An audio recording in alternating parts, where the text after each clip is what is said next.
So today, I was thinking of cooking chicken pastel with crust. So, ito yung mga gagamitin natin. Of course, chicken, green peas, pastry block, if you can buy one. So, if you can make it from scratch, very good. Kaya nga lang medyo matagal. Onions, ang ginamit ko dito, because I'm using like almost a kilo of 3 kilos of chicken. So, 2 big onions. I like onions in my food. Mas nakakalasa kasi siya. Garlic, potato, carrots. So, yung carrots pwedeng round, kaya lang medyo malaki kasi ito, kaya kinip ko na siya. Yung namang potato, kinubes ko lang siya.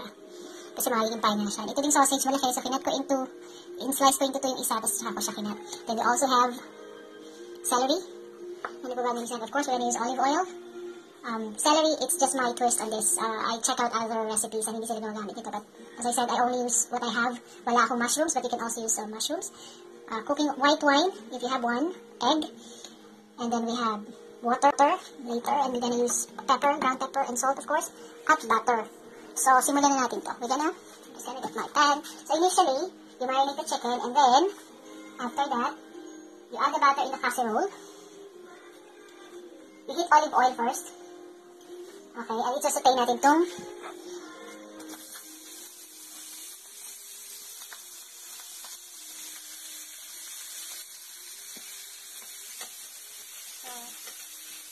parang gusto ko pang damihan eh. Ulit ko.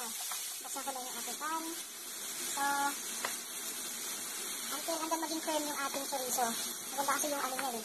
Papansin mo yung chorizo, diba? Tingnan mo. Ang ganda ng yung flavor niya. Nag-flavor siya sa cooking oil eh. Okay? Kapag iyan, mga siguro 2 minutes, i-ano mo na siya. Pag na-firm na siya, i-set aside natin siya.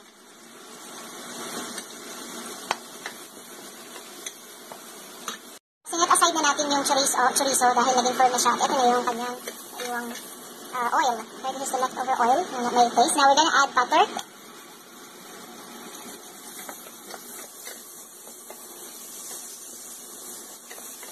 Okay.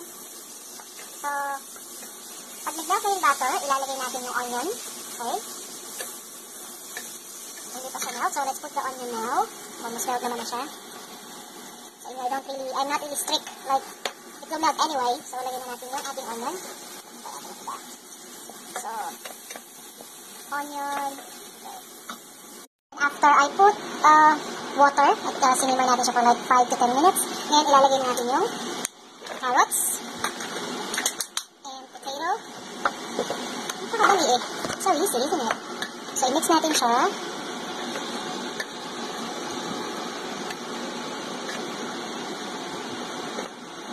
Okay, inang, kaya mo bang gawin to? Yan po ang nanay ko po na mahilig magluto. Masarap magluto at mahilig magluto. Inang. So, ayan.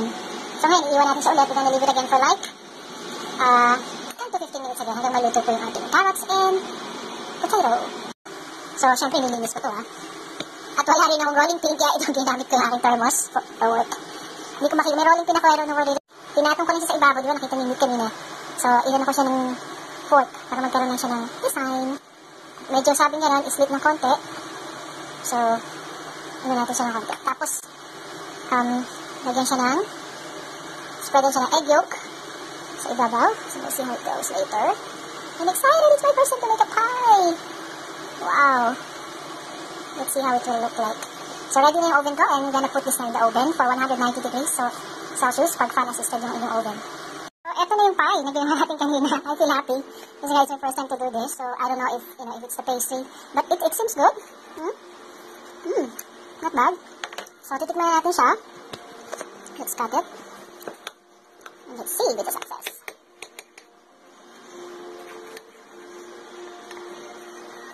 Not bad. I really like the crust. Oh, my husband will love it. So, yun ang itsura niya. Wow, I'm so pleased with myself. At mukhang sarap na tinapay, yung crust. So, yan. So, hopefully you'll enjoy this recipe. Madali siyang lutuin. Sa akin, ang naging struggle ko lang yung crust kasi nga it's my first time to cook this with a crust. So, well, I think it turns out to be nice. Hope you try it. God bless you. Have a blessed Sunday. Enjoy your day. You are